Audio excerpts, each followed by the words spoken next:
Exercise 9th निर्देशांक ज्यामिति।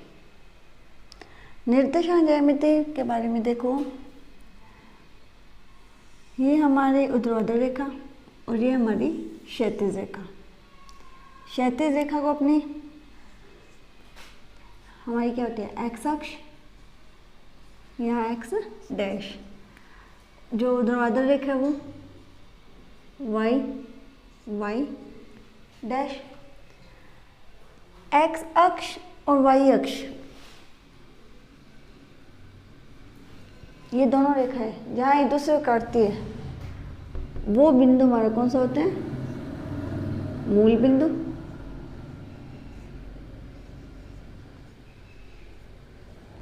ऑर्डिन point. क्षैतिज रेखा हमारी एक्स अक्ष होती है और ऊर्ध्वाधर रेखा हमारी वाई अक्ष होती है, और ये दोनों रेखाएं जहाँ काटती है वो कौन सा बिंदु हमारा मूल बिंदु होता है। अब हमारे पास इसमें 4 चतुर्थांश होते हैं। ये प्रथम चतुर्थांश, ये सेकंड, ये थर्ड, और ये कौन सा होता है, फोर्थ चतुर्थांश। ठीक है, अब बात करते हैं निर्देशांक की। निर्देशांक में आपको पता है कि पहले हमेशा एक्स अक्ष का मान आता है और फिर वाई अक्ष का मान लिखते हैं। पहले क्या किसकी वैल्यू लिखेंगे, एक्स अक्ष कोमा, फिर किसके आती है, वाई अक्ष। और एक्स अक्ष को अपने क्या कहते हैं, भुज भी कहते हैं, जबकि वाई अक्ष को अपने क्या कहते हैं, कोटि। ठीक है, एक्स अक्ष को भुज कहते हैं, वाई अक्ष को कोटि कहते हैं। अब हमारे पास 4 चतुर्थांश है, प्रथम, द्वितीय, तृतीय और चतुर्थ। फर्स्ट क्वाड्रेंट में क्या होता है, प्रथम चतुर्थांश में क्या होता है, देखो क्षैतिज रेखा जहाँ दोनों एक दूसरे काटती है वो कौन सा बिंदु हमारा, मूल बिंदु। ठीक है, अब देखो मूल बिंदु के दाएं और बाग, एक्स अक्ष रेखा पे मूल बिंदु के दाएं और बाग वाली सारी संख्या किस में होती है, पॉजिटिव में, धनात्मक होती है, जबकि मूल बिंदु के बाएं और की सारी जो संख्या है वो नेगेटिव, ऋणात्मक। मूल बिंदु के वाई अक्ष की रेखा पे बात करते हैं तो मूल बिंदु के ऊपर की साइड अबव तो साइन होता है पॉजिटिव, और मूल बिंदु के नीचे यहाँ साइन कौन सा होता है, नेगेटिव। ऊपर पॉजिटिव साइन धनात्मक, नीचे नेगेटिव ऋणात्मक साइन होता है।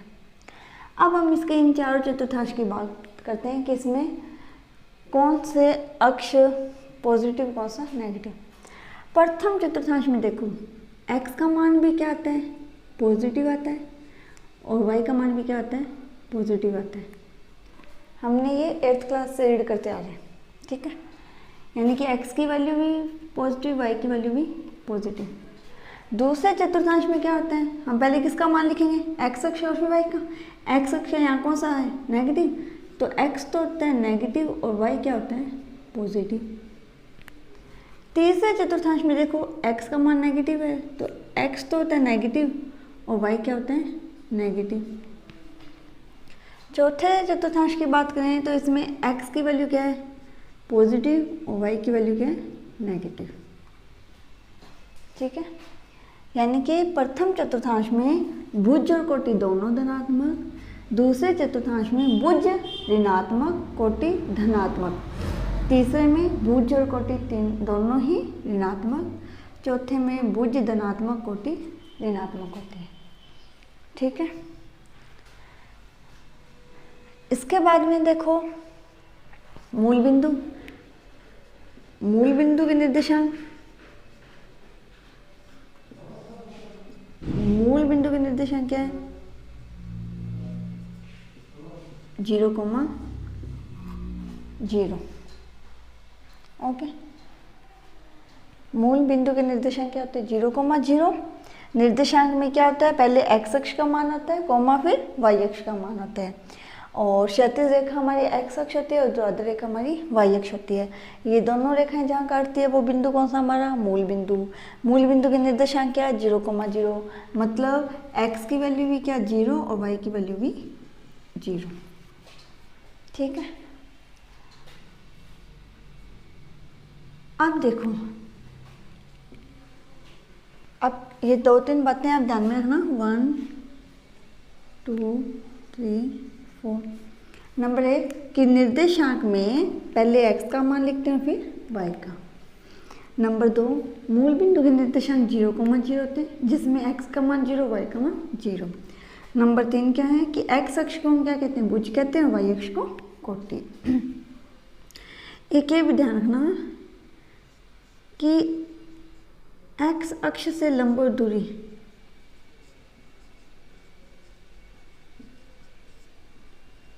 हमारी क्या होती है, कोटि होती है। x अक्ष मीन्स भुज। और एक ये कोटि से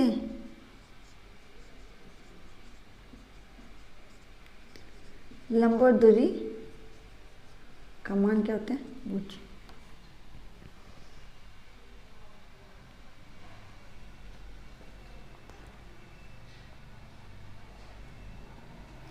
यानी कि जो बिंदु है उसकी कोटि है वो तो x अक्ष से लंबवत दूरी होती है, और बिंदु का जो भुज है वो क्या होता है, y अक्ष से लंबवत दूरी होती है। कोटि कह लो या y अक्ष। आपसे ये पूछ लिया जाए, मान के चलो कोई वैल्यू है 2,-7, ये आपको कोई कोऑर्डिनेट निर्देशांक की बना। अब आपसे ये पूछे कि दिए गए निर्देशांक में कोटि से लंबवत दूरी बताइए, तो कोटि से लंबवत दूरी मतलब y अक्ष से लंबवत दूरी, तो हमारी क्या होगी, भुज। भुज मतलब x अक्ष का मान, कोटि मतलब y अक्ष का मान। तो इस क्वेश्चन में ये पूछा कि दिए गए निर्देशांक में भुज से लंबवत दूरी बताइए। भुज मतलब x से लंबवत दूरी, तो भुज से लंबवत दूरी क्या लिख देंगे हम, क्या होती है, y अक्ष होती है। y अक्ष की वैल्यू कितनी है, -7। जैसे ये क्वेश्चन है, दिए गए निर्देशांक में कोटि से लंबवत दूरी बताइए। किससे लंबवत दूरी, कोटि से लंबवत दूरी। तो कोटि से लंबवत दूरी क्या होता है, उसका भुज। भुज क्या है, -5। तो कोटि से लंबवत दूरी कितनी आ जाएगी, -5। ठीक है, ये नॉर्मल जनरल है, इसके बारे में इंट्रोडक्शन निर्देशांक ज्योमेट्री के बारे में जो हम 8th 9th क्लास में करते आ रहे हैं। अब आगे हमें देखने हैं, कोई हमारे पास 2 बिंदु है। अब हमें मेन हमारे इस प्रश्नावली में ही रहेगा कि 2 बिंदु हैं, उन दोनों के बीच की हमें दूरी ज्ञात करनी है। देखो जैसे हमें कोई 2 बिंदु गिवन है P एंड Q, ठीक है। P के निर्देशांक मान के चलो x1, y1 है, और क्या हो के निर्देशांक है x2, y2। अब हमें बोले कि 2 बिंदुओं के बीच की दूरी ज्ञात करने का आप सूत्र ध्यान में रखना क्या होता है,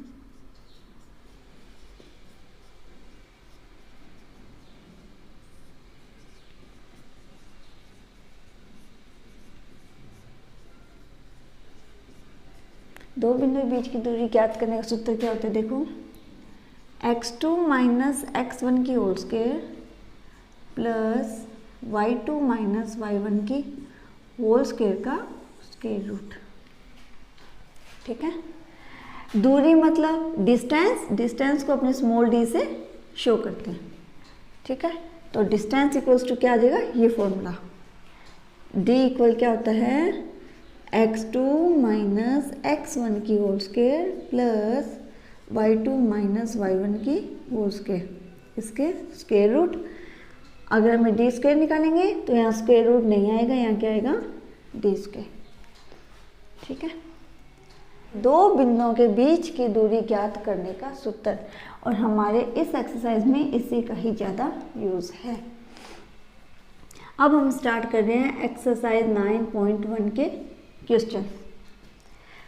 क्वेश्चन नंबर हम 6 से स्टार्ट करेंगे।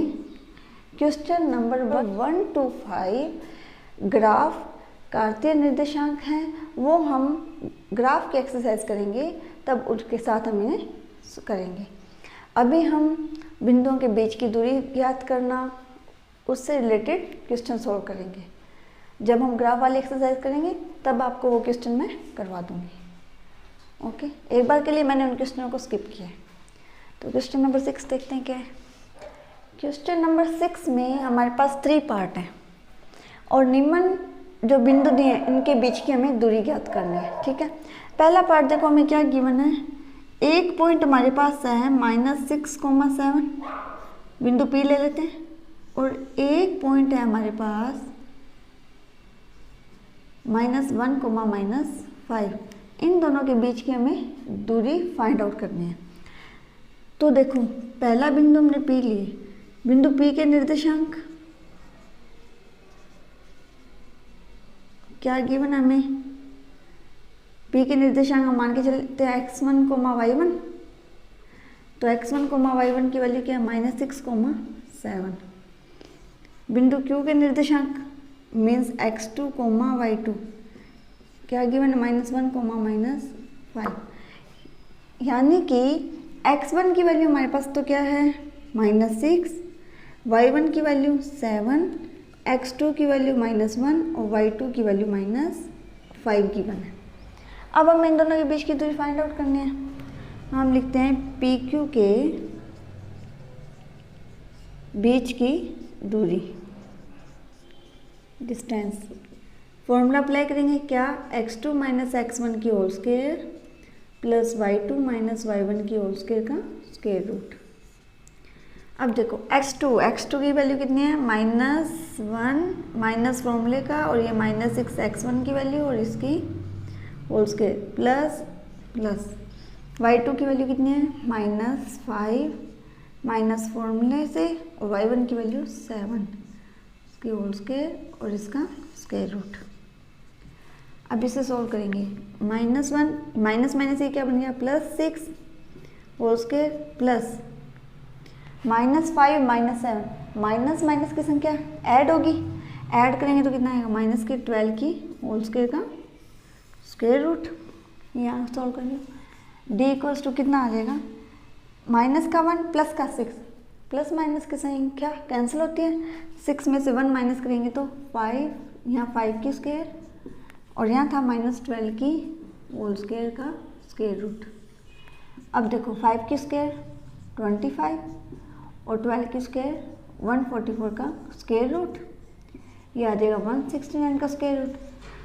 अब 169 स्क्वायर रूट 13, तो बीच की दूरी कितनी आ जाएगी, 13 इकाई। दो बिंदु गिवन हो और फिर हमसे उन दोनों के बीच की दूरी पूछे तो बीच की दूरी का हमें क्या लगाना है, फॉर्मूला अप्लाई करके इसे सोल्व करना है। किसी भी आप फर्स्ट और सेकंड मान सकते हो। अगर आपने ऐसे बिंदु P यानी कि इसे x1 y1 लिए है और ये x2 y2 निर्देशांक है तो वैल्यू सही पुट करना फॉर्मूले में। ओके, क्वेश्चन नंबर 6 का सेकंड पार्ट देखो। अब हम लिखते हैं, माना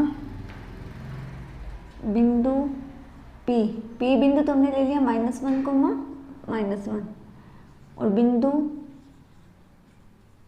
Q क्या है हमारे पास 8, -2।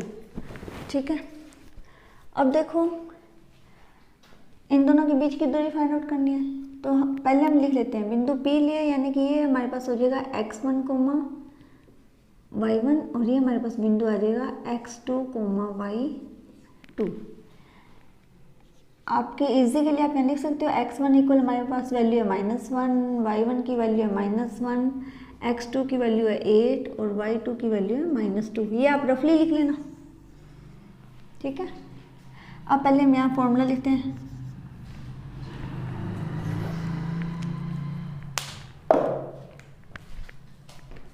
अब दो बिंदुओं के बीच की दूरी मीन्स PQ के बीच की दूरी स्मॉल d से फॉर्मूला अप्लाई करो, x2 - x1 की whole square plus y2 - y1 की होल स्क्वायर का स्क्वायर रूट। अब देखो x2 की वैल्यू कितनी है हमारे पास 8, x1 की वैल्यू -1 इसकी होल स्क्वायर प्लस y2 की वैल्यू -2, ये माइनस फॉर्मूले से और ये -1 है y1 की वैल्यू और इसकी होल स्क्वायर।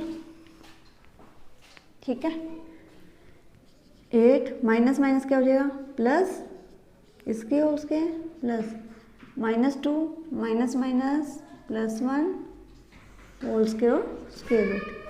8 + 1 मीन्स 9,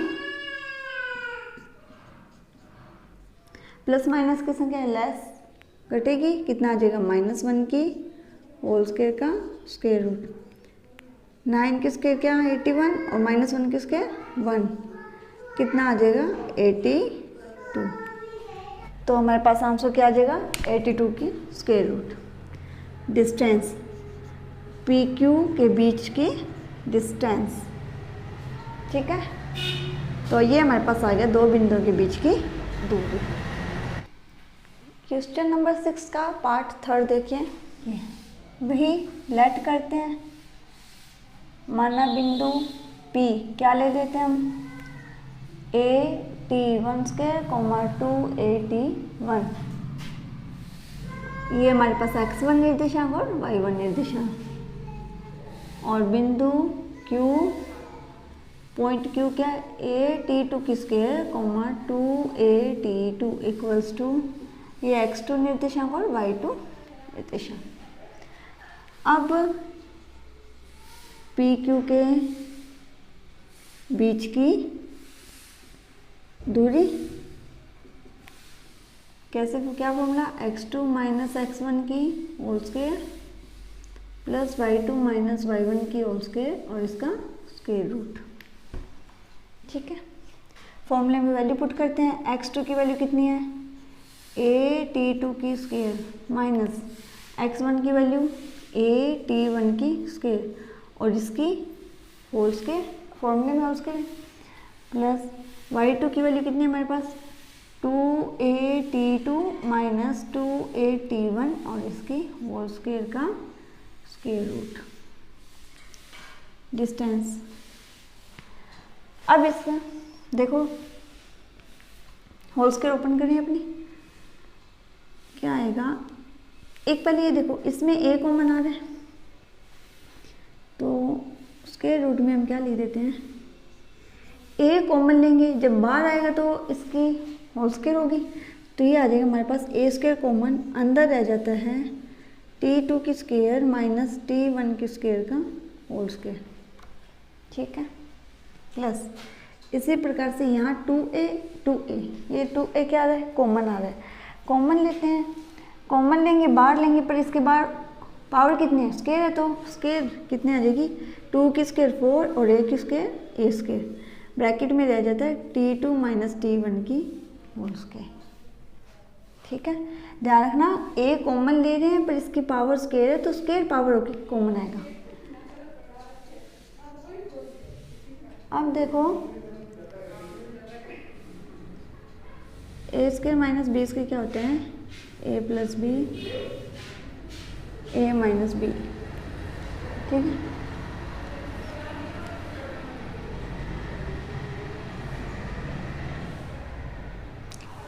देखो a square minus B square होता है a plus B a minus B, यहाँ हम ये फॉर्मूला अप्लाई करें, ये देखो ये बन रहा है ना a square minus B square, A square ये तो सेम है, इसमें इस ब्रैकेट के अंदर इसकी पावर होल स्क्वायर तो बाहर एक अलग है, लेकिन अंदर ब्रैकेट में क्या बन रहा है ए स्क्वायर माइनस बी स्क्वायर, तो इसके अंदर फॉर्मूला अप्लाई करेंगे तो क्या आएगा ए प्लस बी ए माइनस बी और इसकी होल स्क्वायर, ये हमारे लिए ए और ये हमारे लिए बी है तो इसकी स्क्वायर ये यहाँ फॉर्मूला बना है, ठीक है।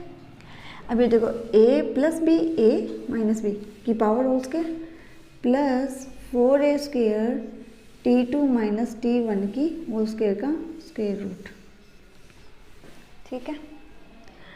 अब d इक्वल्स टू देखो a की अलग ब्रैकेट ये एक अलग ब्रैकेट, इसमें देखो a स्क्वायर दोनों में कॉमन आ रहा है, कॉमन लेते हैं a स्क्वायर T2 प्लस 1 और एक T2 माइनस 1, ये तो आपस में क्या है मल्टीप्लाई है, तो यहाँ देखो T2 माइनस 1 की होल स्क्वायर दोनों में क्या आ रही है कॉमन आ रही है, क्योंकि जो ये होल स्क्वायर है वो इसकी पावर भी स्क्वायर है और इसकी पावर भी स्क्वायर है, और यहाँ से क्या है कि ये होल स्क्वायर T2 माइनस 1 की होल स्क्वायर इस ब्रैकेट में और T2 माइनस 1 की होल स्क्वायर इस ब्रैकेट में, दोनों में से क्या आ रही है कॉमन आ रही है,